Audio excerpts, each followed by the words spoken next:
Crimson wine drenched my $50,000 dress.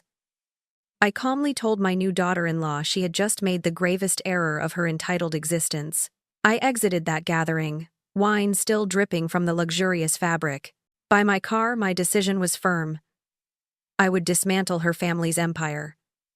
3 months later, she would grasp what unfolds when you shame a woman who dedicated 3 decades to forensic accounting. If you're watching, share in comments where you're from and what you'd do in my situation. This tale grows wild. You won't anticipate the end. Let me rewind and explain how we arrived there. Because, as they say, the devil is in the details. The entire catastrophe began 6 months prior, when my son, David, announced his engagement to Vanessa Ashford. I should have immediately sensed impending trouble. Not because she lacked charm. She was strikingly beautiful, possessing that flawless elegance only significant wealth can purchase. The issue was how she regarded me during our initial family dinner, as if I were merely a piece of furniture that didn't quite fit the room's aesthetic. "Mom, Vanessa's relatives own Ashford Industries," David had declared, his chest swelling with obvious pride. "You know, the shipping company." Oh, I certainly knew of Ashford Industries. Any competent financial expert understood their operations. A multi-billion-dollar enterprise, involved in everything from logistics to real estate. Generational wealth, the kind that establishes powerful dynasties and influences political figures. The wedding preparations were an absolute nightmare from day one. Vanessa had numerous ideas, all of them costly, and most seemed designed to highlight precisely which family was covering the expenses. The chosen location had to be the Ritz-Carlton. The floral arrangements required importing from Belgium. The photographer had to be a celebrity artist who commanded more per hour than many individuals earned in a full month. My dress was also Vanessa's suggestion. "You simply must wear something truly spectacular, Margaret." "Absolutely divine," she insisted, referring to the $50,000 rental. I nearly choked upon seeing the price tag, but Vanessa simply dismissed my concern. "Consider it our gift to you. You're becoming part of the family after all." The wedding day dawned perfectly. The ceremony took place at their family estate, attended by 300 of their closest acquaintances. I counted perhaps 20 people from our side, feeling utterly lost in a sea of prominent social figures I recognized from society columns. During the reception, I was engaged in light conversation when it happened. I held a glass of water, gesturing while narrating a childhood anecdote about David, when a single drop slipped from my glass onto the hem of Vanessa's attire. Just one tiny drop. "Oh my goodness, I am so sorry." I immediately grabbed my napkin, reaching to dab the almost invisible mark. That's when Vanessa's expression shifted. For a fleeting instant, I detected something cold and calculating in her eyes. Then she gasped, took a step back, and somehow, though I genuinely believe it was intentional, her wine glass overturned, sending a full measure of red wine streaming down the front of my gown. "Oh no," she cried, her hand flying to her mouth in feigned horror. "I am so clumsy when I am startled, Margaret." The entire reception turned to observe. I stood there, wine dripping from the elaborate beadwork, creating an ever-expanding crimson mark across the silk. "It was an accident," Vanessa announced loudly enough for everyone to hear. "Just like yours was, of course." But I had witnessed that look in her gaze. This was no mere accident. This was a deliberate power move, a calculated humiliation intended to put me firmly in my place. That's when I smiled and delivered my quiet promise. "Don't worry about it, dear," I told Vanessa, my voice carrying clearly across the stunned guests. "Such incidents do occur, although, I must say, the rental company will be quite displeased about this. $50,000 is a considerable sum, even for an accidental spill." I departed through the garden exit, my composure intact despite the wine stains. But as I sat in my car, hands trembling with fury and indignity, I realized something profoundly important. Vanessa Ashford had just committed a critical blunder. She had mistakenly assumed I was a harmless older lady she could easily disregard and humiliate without any repercussions. She had no clue who she was truly dealing with. 3 days following the wedding, the rental company's invoice arrived. $57,000 for a ruined designer gown. Irreparable damage due to liquid staining. I gazed at the bill over my morning coffee, and something within me transformed from hurt to unwavering resolve. I paid it without hesitation. Then I embarked on something Vanessa would never anticipate from a supposedly harmless older woman. I began to investigate. 3 decades as a forensic accountant instills one fundamental truth. Everyone possesses secrets, and wealthy individuals often have the most expensive ones. I had built my career unraveling complex financial puzzles, tracing paper trails that exposed embezzlement, fraud, and tax evasion. I understood how to uncover what others couldn't perceive. My first step was my home office, where I meticulously stored every professional contact I had ever made. I started with the fundamentals: corporate registrations, SEC disclosures, anything publicly accessible that might offer insights into Ashford Industries. On the surface, everything appeared flawless. Billions in revenue, steady growth, glowing financial reports. But I knew the surface is where people craft their prettiest lies. "Margaret, you're alarming me," my friend Linda remarked when I telephoned her at the accounting firm where she still worked. "Why the sudden interest in Ashford Industries?" "Let's just say I have a personal stake in comprehending their business practices," I responded, scrolling through incorporation papers. "Can you still access those federal databases we once utilized?" That evening, David called. I detected the tension in his voice even before he spoke. "Mom, Vanessa is really upset about the dress incident. She feels terrible about the accident." I placed my teacup down with deliberate precision. "I am certain she does. The thing is, her father wishes to cover the cleaning expense, to make amends. How very generous of him. Please inform Mr. Ashford the bill was $57,000, and I have already settled it." The silence extended so long I wondered if our connection had broken. 57,000? "Mom, that cannot be correct. I possess the receipt if you would like to inspect it." I maintained a calm tone. It was quite an enlightening experience, learning about the insurance requirements for high-fashion rentals. "Jesus, Mom, I had no idea. Vanessa claimed it was just a typical dress." "Interesting. So, the new Mrs. Turner had already been feeding her husband falsehoods.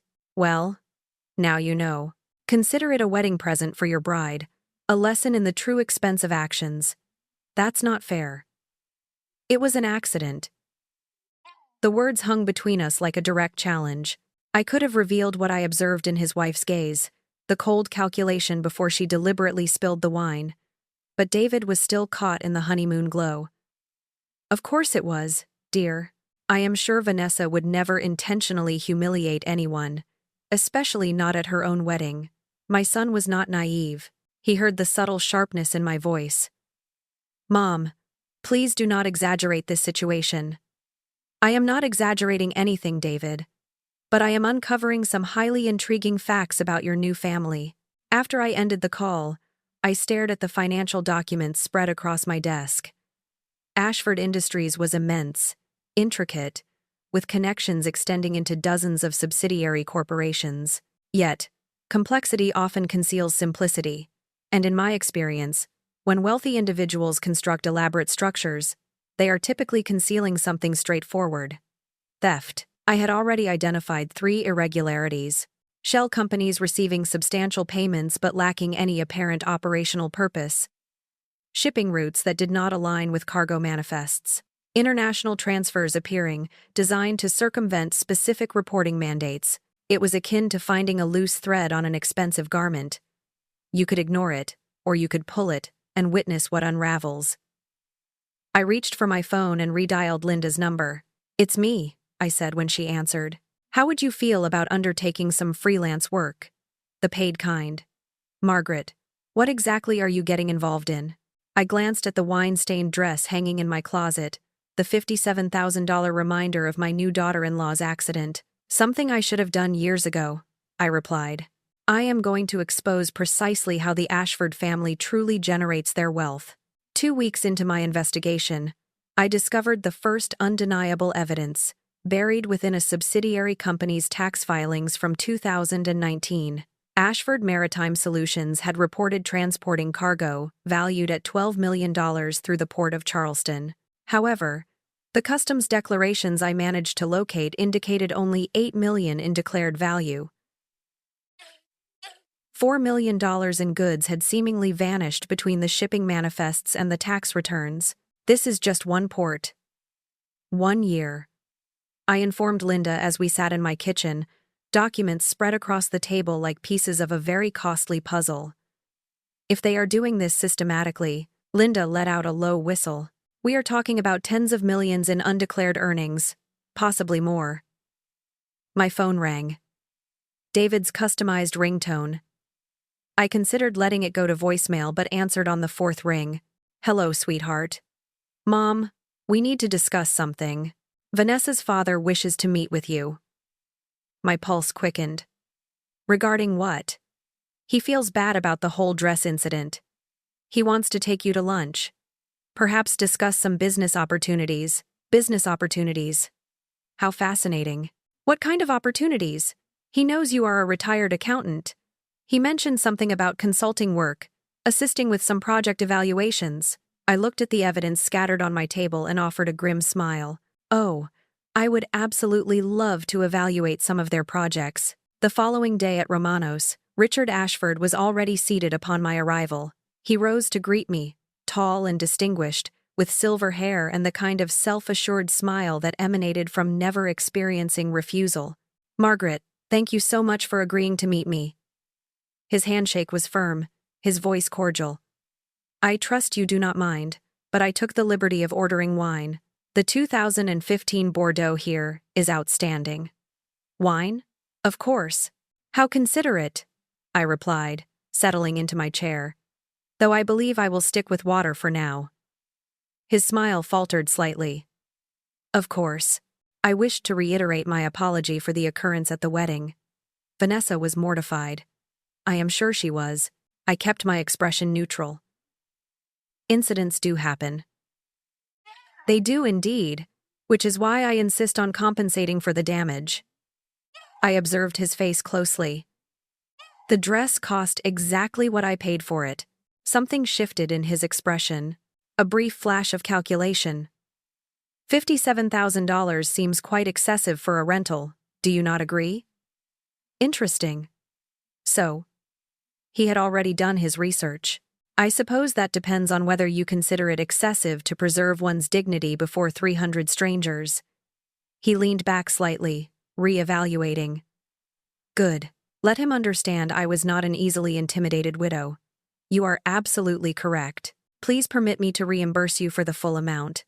That is very generous, but unnecessary. I can manage my own expenses. I am confident you can. David mentioned you had quite a prosperous career in accounting. The waiter appeared, providing me a moment to formulate my reply. When we were alone once more, I decided to probe further. I did quite well. Forensic accounting, primarily corporate investigations, that sort of work. I watched his face carefully for any reaction to the word investigations. There it was, a subtle tightening around his eyes, swiftly concealed. How fascinating. That must have been demanding work. It had its moments. You would be astonished what one can uncover when one knows precisely where to search. Financial records have a way of revealing the most compelling narratives. Richard sipped his wine, his movements meticulously controlled. I imagine they do. Actually, that leads me to why I desired to meet with you today. We are perpetually seeking experienced consultants at Ashford Industries. There it was, the job offer. A classic maneuver. If you cannot neutralize a perceived threat, attempt to acquire it. What kind of consulting? I inquired innocently. Project evaluation, due diligence, that type of assignment. We are expanding into new markets, and having an experienced individual review our procedures could be invaluable. I smiled. That sounds wonderful. I would be delighted to learn more about your operational methods. Richard Ashford was not attempting to purchase my silence with a consulting position. He was maneuvering me into becoming complicit in whatever schemes I had been unearthing. If I accepted this role, I would not merely be a witness, I would become an accomplice. It was brilliant, truly. But Richard had committed one crucial error. He had assumed I valued their money more than I valued the truth. I accepted Richard Ashford's consulting proposal with eagerness, grateful for the chance. We shook hands across the table at Romanos, and I observed satisfaction settle upon his features. I will have my assistant forward the initial contracts and some preparatory documents for your review, he stated. Nothing overly complex to begin, just some fundamental due diligence on a few subsidiary operations. I anticipate it, I replied. And I meant every single word. 3 days later, a courier delivered a package to my residence. Inside were agreements, corporate records, and, most intriguingly, financial statements for 6 distinct Ashford subsidiary companies. Richard had essentially provided me with a complete blueprint of their entire operation. You took the job? Linda's voice rose sharply with disbelief when I called her. Margaret? Have you lost your senses? On the contrary, I believe I have found them. I was already scrutinizing shipping manifests. They have just granted me legal access to precisely the data I require to construct a legal case against them. A case you are now contractually bound to keep confidential. I paused in my document examination. Actually, no. The confidentiality clause pertains exclusively to proprietary business information. It explicitly excludes any duty to conceal illicit activities. That evening, David telephoned just as I was uncovering some particularly creative accounting in the records for Ashford Maritime Solutions. Mom, Vanessa informed me her father offered you a consulting role. That is fantastic news. It is certainly engaging work, I agreed, highlighting a transaction that reported the same cargo to 2 different tax jurisdictions at wildly disparate valuations. Vanessa thought perhaps we could all have dinner this weekend to celebrate. That sounds delightful, dear. Though I should caution you, I might have a few questions about the family enterprise. I hope you are not planning to cause any trouble. The word struck me like a physical blow. Trouble? David, I am performing the task your wife's father presented me. If that generates trouble, perhaps you should inquire why. By midnight, I had identified a pattern that sent chills down my spine. The inconsistencies were not random bookkeeping errors. They were systematic, highly sophisticated, and indicated something far more extensive than I had initially suspected. Ashford Industries was not merely hiding revenue from the IRS. They were moving funds in ways that strongly suggested international money laundering. Shell companies located in the Cayman Islands received payments from cargo, declared at one value to U.S. Customs, but sold at significantly higher prices to final purchasers.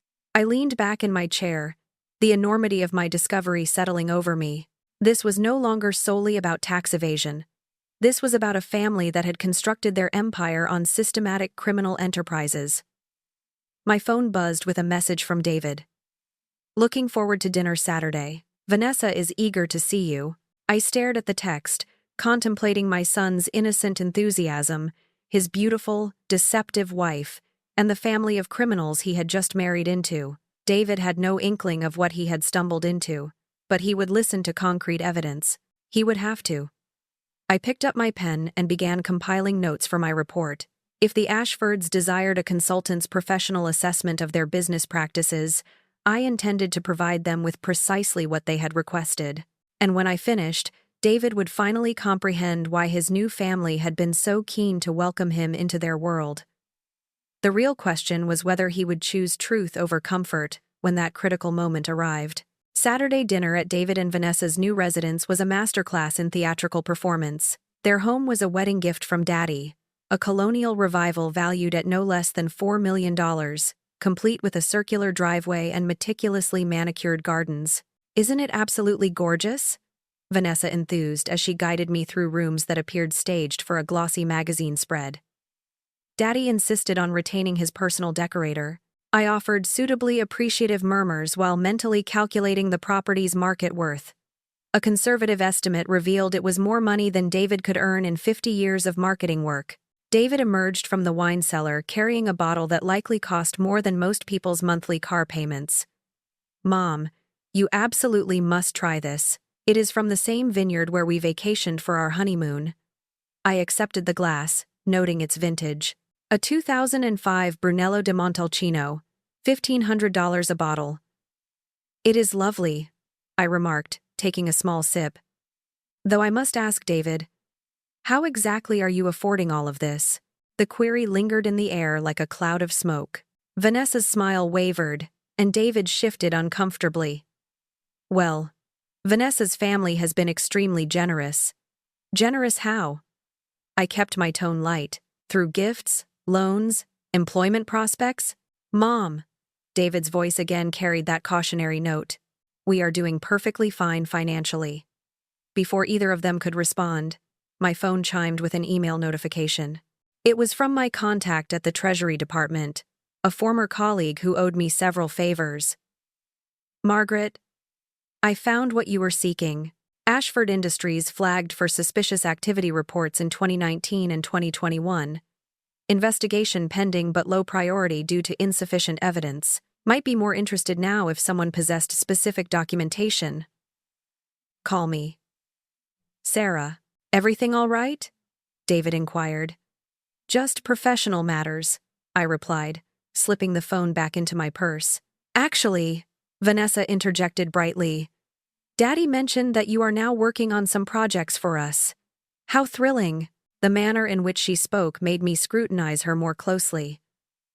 There was something in her expression, a calculated look that mirrored the instant before she spilled wine on my attire. It is fascinating work, I concurred. Your father's business model is quite ingenious. He is brilliant, Vanessa gushed. Always discovering new opportunities, fresh markets to explore. He states the secret to success is staying ahead of all regulations. Staying ahead of regulations, that was certainly one perspective. It wasn't until dessert that Vanessa provided her first genuine indication of what they actually knew. Margaret, I trust you do not mind my asking, but have you located everything you require in the materials Daddy furnished you? The question sounded casual, but her eyes were piercing. I am making good progress, I responded carefully. Though some of the subsidiary arrangements are quite intricate, I might need to delve deeper into the international operations. David and Vanessa exchanged a swift glance, so quick I nearly missed it. I am sure Daddy would be pleased to provide additional records, Vanessa asserted. He is very dedicated to transparency. Transparency from a family running what appeared to be a sophisticated money laundering operation. That would be beneficial, I stated, especially the customs declarations for the Caribbean routes. Some of the cargo valuations seem inconsistent. This time, the glance between them was unmistakable. Vanessa's smile became rigid, and David reached for his wine glass with slightly too much concentration. Which charitable organizations are you involved with? I asked, changing the subject. Oh, several. The Maritime Heritage Foundation, the International Trade Education Society, the Caribbean Development Initiative. Each name struck me with a minor shock. I had observed those organizations within their financial records. They were all significant recipients of donations from Ashford Industries. As I drove home that night, I realized the dinner had served as a test. They had wanted to gauge how much I knew, how much I suspected, how significant a threat I might represent. By inquiring about the Caribbean routes, by displaying interest in the charities, I had revealed that I was examining precisely the areas where their most damaging secrets lay concealed. My phone rang as I pulled into my driveway. An unfamiliar number. Mrs. Turner, this is Patricia Webb from Ashford Industries. Mr. Ashford requested I contact you regarding your consulting agreement.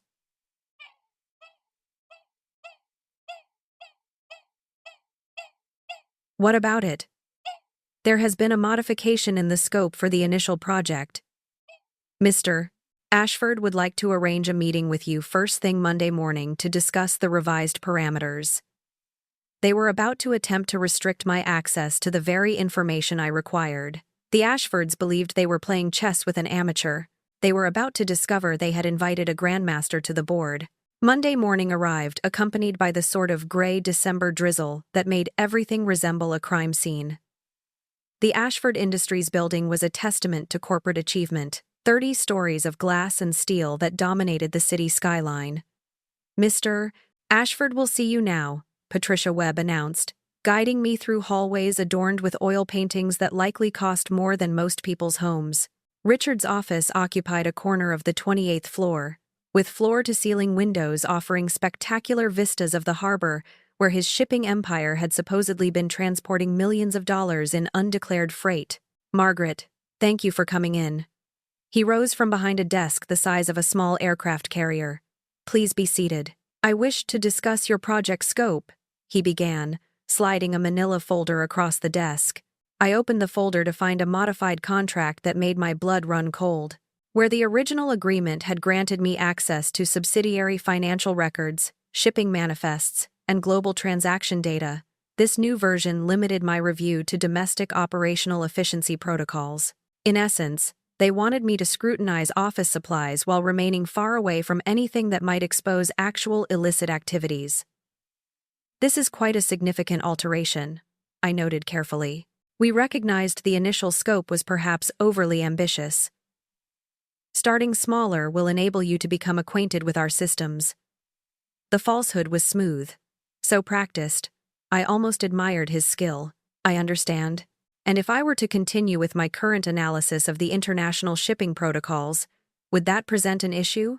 The question hung between us like a drawn blade. Richard leaned back in his chair, and for a moment his facade slipped just enough to reveal the steely resolve beneath. Margaret, I believe there might be some misunderstanding regarding your position here. You are a consultant, not an auditor. Of course, though, in my experience, the two roles frequently intersect. Not in this particular instance. His voice conveyed a tone of finality. The revised contract clearly outlines your responsibilities. I looked down at the contract again, absorbing the subtle legal phrasing that would effectively silence me. If I affixed my signature to this, I would be confined to a consulting role that provided no useful access, while simultaneously creating documentation indicating I had reviewed and approved their operations. Classic corporate cover-up. It was ingenious, and it would have succeeded perfectly had they been dealing with someone genuinely in need of the money. This is very generous, I stated, closing the folder, but I regret to say I cannot accept these stipulations. Richard's eyebrows arched slightly. I beg your pardon? The scope is too restricted to offer you meaningful value.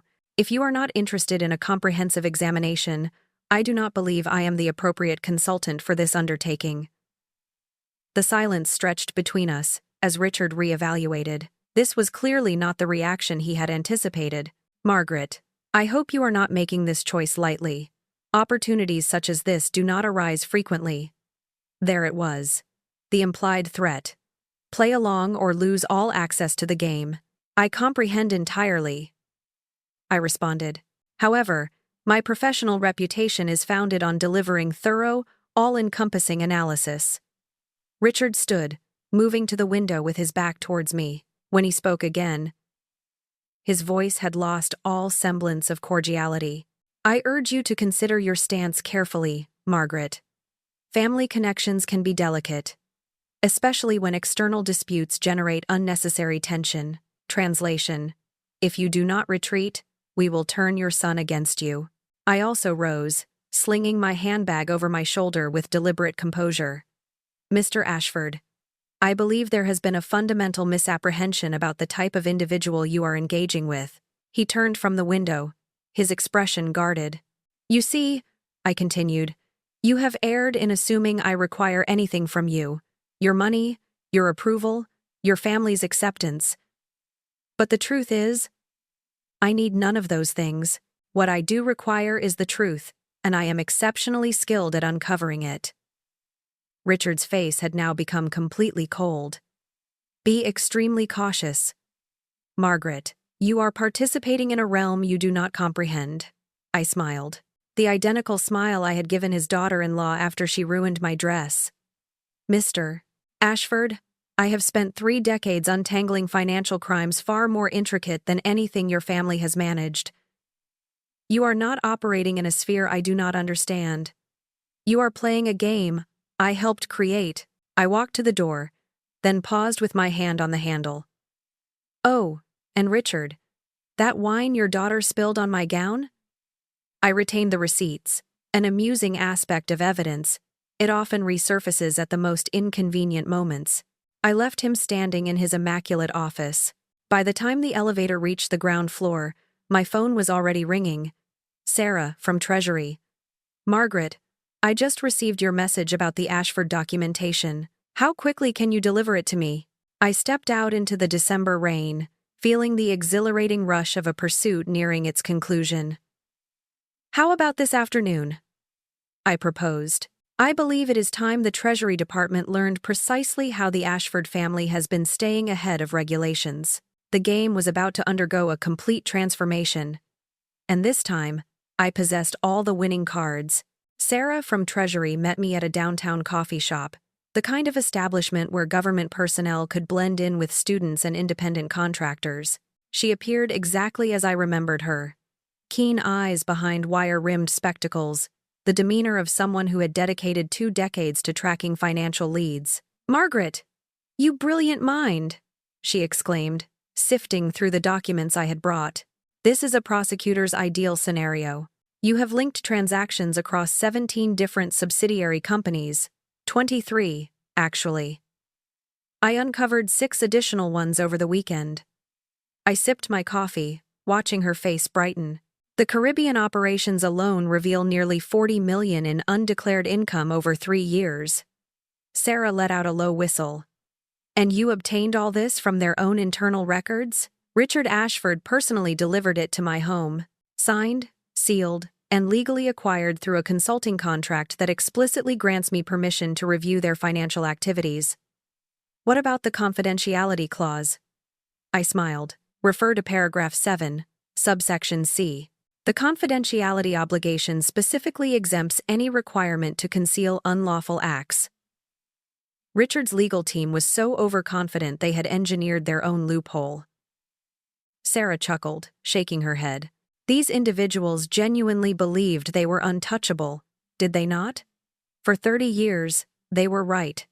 I produced another folder. But here is where it becomes truly captivating.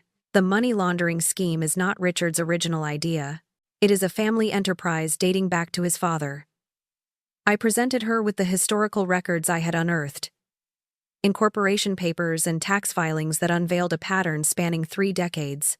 The Ashfords had been utilizing their legitimate shipping business to transfer illicit funds since the 1990 seconds.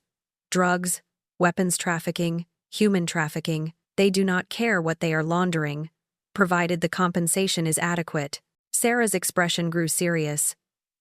"How much are we discussing in total? A conservative estimate? 200 million in unreported revenue? If we consider the money they have laundered for other criminal organizations, we are looking at transactions exceeding $1 billion.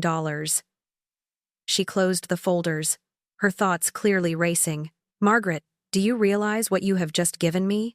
This is no longer simply tax evasion. This is RICO territory. We are talking about dismantling an entire criminal empire." "Excellent," I stated simply. "They certainly earned it." My phone vibrated with a text from David. "Mom, can you call me? Something has occurred." I telephoned David back as I walked to my car. He answered on the first ring, his voice taut with panic. "Mom, where are you?" "Downtown." "What is amiss?" "I just received a call from Vanessa. She said her father had a meeting with you this morning, and now there are federal agents asking questions at their office." I felt a jolt of satisfaction. Sarah had wasted no time. Federal agents asking what kind of questions? About financial records, shipping manifests, international transactions. "Mom, please tell me you did not do anything foolish." Foolish? That was an intriguing choice of term from someone who had married into a criminal family. "David, I performed precisely what Vanessa's father hired me to do. I analyzed his business practices and submitted my professional assessment to the FBI. To the appropriate authorities?" "Yes." Jesus Christ. "Mom, do you have any comprehension of what you have done?" "I have exposed a criminal organization that has been defrauding the American populace for 3 decades. I would consider that a rather successful day's work. They are family now. Vanessa is my wife. And Richard Ashford is a criminal who has been employing his legitimate business to launder money for drug dealers and arms traffickers. Your wife benefits from ill-gotten gains, David. Even if that is true, why could you not simply disengage? Why did you have to destroy everything? Because they humiliated me at your wedding, and when I attempted to resolve it discreetly, they tried to purchase my silence. And when that failed, they threatened to turn you against me, which, regrettably, they seem to have accomplished. This is not about choosing sides, is it? I interjected, because it sounds as though you have already made your selection, and it is not your mother. I hung up before he could reply, my hands trembling with both fury and heartache. By evening, the story had broken on the local news. Federal investigation targets major shipping company. I poured myself a glass of wine and settled in to observe my efforts unfold on television. It should have felt like triumph. Instead, it felt like warfare. The next morning brought 3 phone calls that irrevocably altered everything. The first was from my legal counsel, warning me that the Ashfords had engaged the most expensive criminal defense team on the East Coast. The second was from Sarah, informing me that Richard Ashford had been apprehended at his residence at 6 a.m. The third was from David, and his voice was utterly different from the previous day. "Mom, I need to see you. Can I come over?" Of course. When he arrived an hour later, he appeared to have aged 5 years overnight. His hair was disheveled, his eyes bloodshot, and his attire looked as if he had slept in it. "They arrested Richard this morning," he stated, slumping into my kitchen chair. "Vanessa is completely distraught." I poured him coffee, noticing the tremor in his hands. "How are you coping?" "I do not know. I cannot process any of this." He looked up at me with tormented eyes. "Mom, is it truly as severe as the news reports are suggesting?" "What are they reporting? Money laundering? Tax evasion? RICO charges?" "They are speaking of a criminal conspiracy spanning decades. All of that appears accurate." "Yes." David buried his head in his hands. How could I not have seen it? How did I marry into this, and have no idea what they were doing? For the first time since this entire ordeal commenced, I felt genuine empathy for my son. Because they are exceptionally skilled at concealment, and because you had no reason to investigate. But you did. I considered how to respond. I began investigating because Vanessa humiliated me, and I wished to understand whom I was dealing with. I continued looking because what I uncovered was too grave to disregard. David remained silent for a long moment. Then he posed the question I had been dreading. "What will happen to Vanessa?" "I do not know. That depends on her actual involvement in the operations." "She was not involved. She knows nothing about the business aspect." I retrieved one of the files I had provided to Treasury. "The charity donation records. David, examine this." He reluctantly took the papers, scanning the highlighted entries. The Maritime Heritage Foundation received $3 million from Ashford Industries last year. I clarified. The International Trade Education Society obtained $2.5 million. The Caribbean Development Initiative received $4 million. So, they are generous with charitable contributions.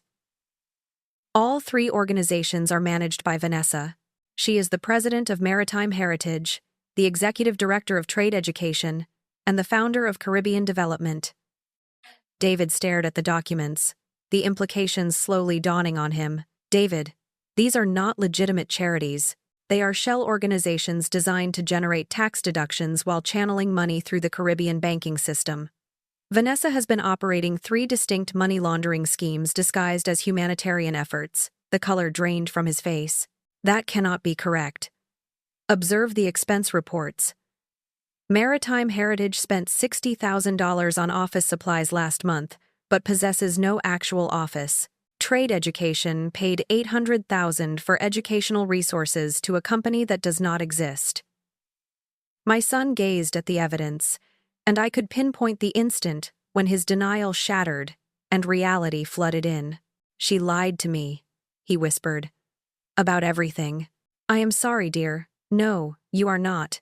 His voice was bitter. "You are pleased about this. You get to be proven right about her." The accusation stung, as it contained a kernel of truth. But only a kernel. I am not pleased that you are hurting, I stated quietly, but I am not sorry that the truth emerged. David stood abruptly, pacing to the window. What am I supposed to do now? My wife is about to be apprehended. My home is owned by criminals. Everything I thought I knew about my existence is a fabrication. You begin anew. You legally and financially distance yourself from their crimes, and you determine what kind of man you aspire to be moving forward. He turned from the window, his expression desperate. Can you assist me? Of course I can, I replied. But first, you must answer one question truthfully. Did you know anything about their business practices? Anything whatsoever? David met my gaze. And I truly saw my son. Really saw him for the first time in many months. No, he said softly. I swear to you, I had no inkling. I believed him. Despite everything, I still cherished him, and that was sufficient to begin reconstructing what Vanessa Ashford had almost demolished. Then we will navigate this together, I affirmed. But you might need to provide testimony against your wife. Vanessa's counterattack commenced precisely 72 hours after her father's arrest, delivered by a lawyer who appeared to charge $1,000 merely to answer his telephone. Mrs. Turner, my client expresses certain concerns regarding your recent actions, he stated, settling into the chair across from my kitchen table with practiced self-assurance. Marcus Blackwood was a product of the old Boston establishment. Harvard Law, impeccably tailored suits, and the sort of political connections capable of making problems vanish. If the Ashfords had retained him, they were playing for keeps. I am sure she does, I responded, pouring myself tea with deliberate composure. Would you care for some coffee? Mr. Blackwood? This is not a social visit. He opened his briefcase with surgical precision. My client believes you have acted in bad faith concerning your consulting agreement with Ashford Industries. How so? You exploited your position of trust to gather information specifically to harm the family business.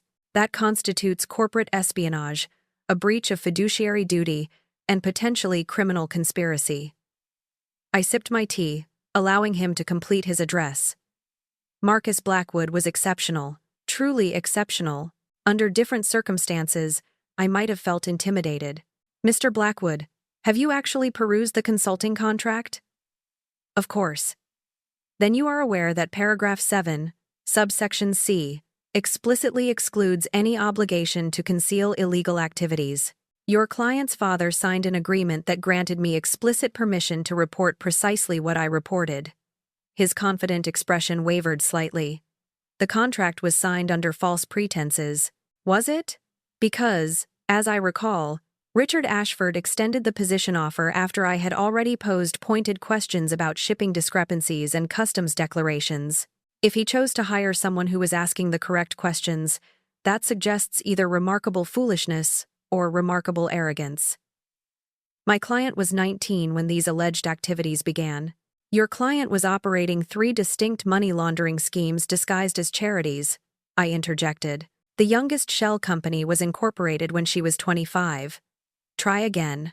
Blackwood's jaw tightened.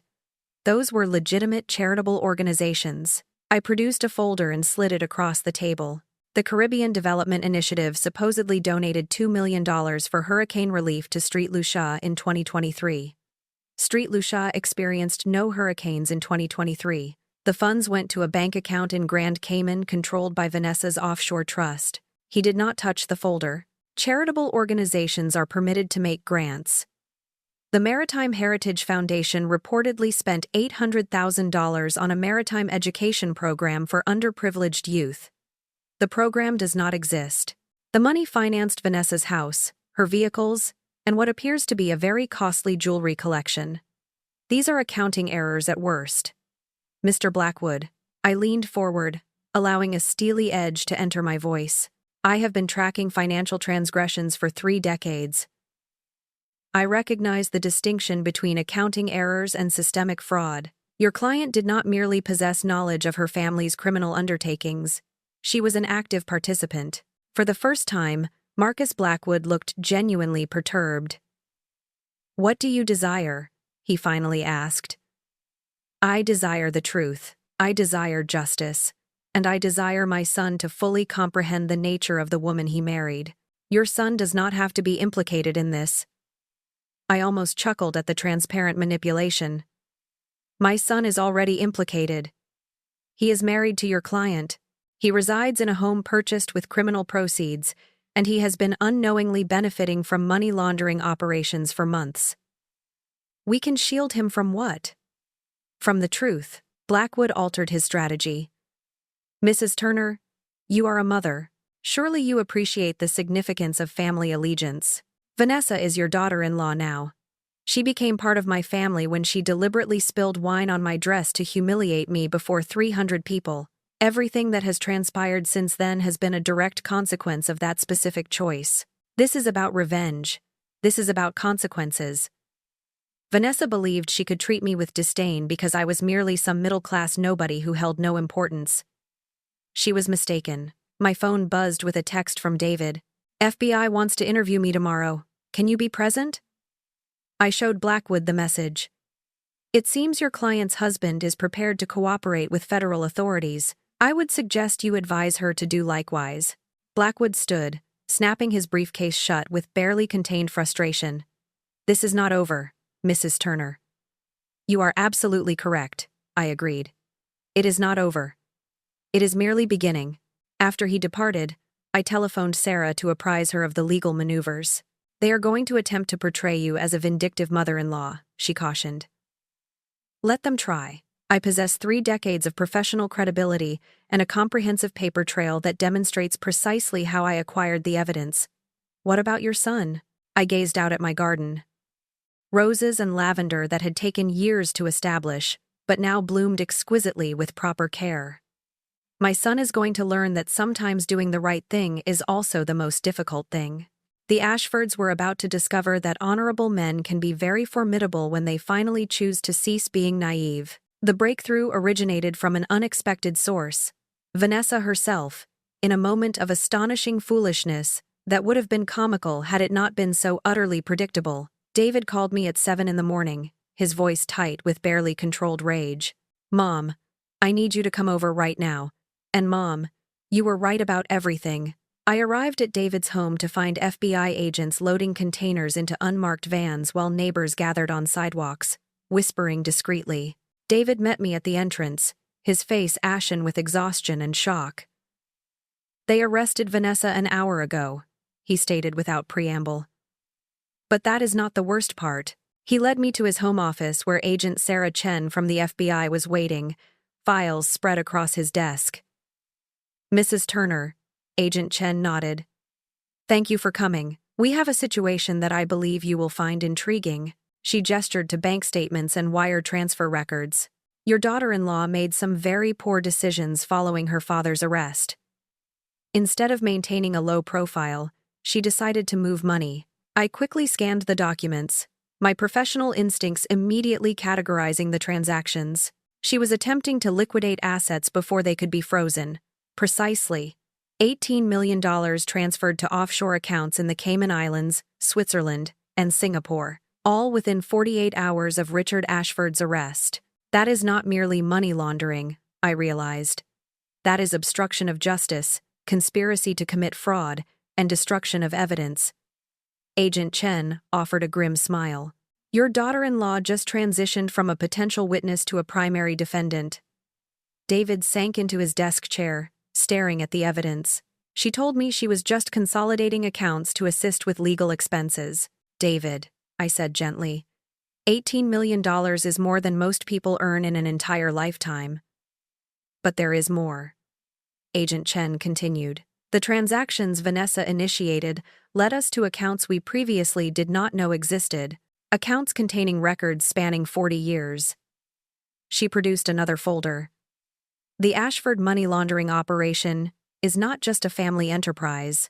It is part of a larger criminal network that includes arms trafficking, human trafficking, and drug distribution across the entire eastern seaboard. I felt my breath catch. How extensive a network! 17 distinct criminal organizations, with a combined annual revenue exceeding $3 billion. The Ashfords were not just laundering their own funds, They were providing financial services to some of the most perilous criminal enterprises in North America. David looked up from the bank statements, his face pale. You are saying Vanessa's family was collaborating with drug traffickers? And worse. Agent Chen confirmed. We uncovered transactions linked to a human trafficking ring operating out of Miami for 15 years. The Ashfords supplied shipping services and financial illicit transfers for operations that enslaved over 200 women and children. The room fell silent as the full gravity of the situation sank in. This was no longer merely white-collar crime. This was something truly monstrous. There is something else, Agent Chen stated quietly. Something I believe Mrs. Turner needs to be aware of. She produced a final document. A wedding guest list. From David and Vanessa's reception. We have been analyzing the attendees at your son's wedding. Do you recall a man named Victor Clove, mid-50s, with a pronounced accent, who sat at table 12? I remembered him vaguely, a quiet man who had seemed out of place among the social elite. Victor Clove is the head of a Russian organized crime syndicate based in Brighton Beach. He was present at your son's wedding as Richard Ashford's invited guest. My blood ran cold. You are saying I was in the same room as one of the nation's most wanted criminals? Yes. Along with representatives from 3 other major criminal organizations. David stood abruptly, pacing towards the window. This is preposterous. None of this can be factual.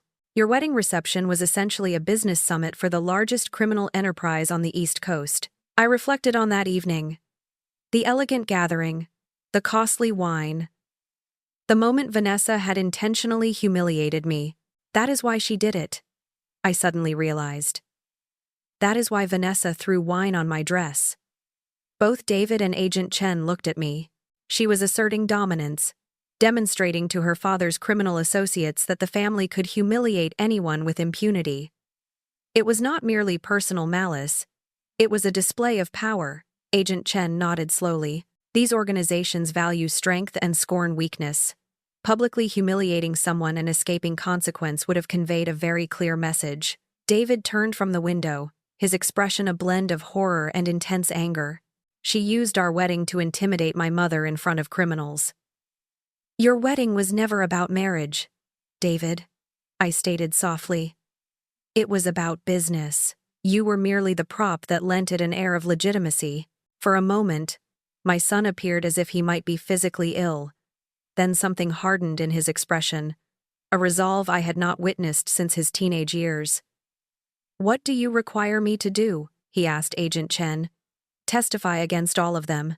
We are going to dismantle this entire network, but we need someone from the inside who can corroborate the family dynamics, the business relationships, the flow of money through their operations. David looked at me, and I recognized the boy he had been and the man he was becoming. Will you assist me? He inquired. I thought about the wine-stained gown, then about the 200 enslaved women and children whose suffering had financed my son's illusory wedding. Of course, I replied. Let us destroy them all. The trial of United States versus Ashford commenced on a Tuesday morning in October. Almost precisely 1 year after that disastrous wedding reception, I sat in the public gallery, observing federal prosecutors present their case against Richard Ashford, his daughter Vanessa, and 14 co-conspirators who represented what the media had labeled the largest organized crime syndicate in Eastern Seaboard history. David sat 3 rows ahead of me, impeccably dressed in his finest suit, prepared to testify against the woman he had once loved enough to marry. The transformation in my son over the past year had been extraordinary. Gone was the naive young man who had been captivated by wealth, replaced by an individual who understood that integrity could not be purchased. The prosecution's opening statement was devastating. Assistant U.S. Attorney Jennifer Walsh meticulously laid out the evidence. 40 years of money laundering, $3 billion in criminal proceeds, connections to human trafficking that had enslaved hundreds of victims. Ladies and gentlemen of the jury, Walsh declared. This case concerns a family that built an empire upon the suffering of others. They did not merely steal money. They facilitated crimes that ruined lives. When it was my turn to testify, I walked to the witness stand, fully aware that every utterance would be scrutinized by defense attorneys who had spent months attempting to portray me as a vengeful mother-in-law. "Mrs. Turner," Walsh began, "please inform the jury how you first became cognizant of irregularities in Ashford Industries' financial practices." I looked directly at the jury. 12 ordinary Americans who would determine whether justice would prevail.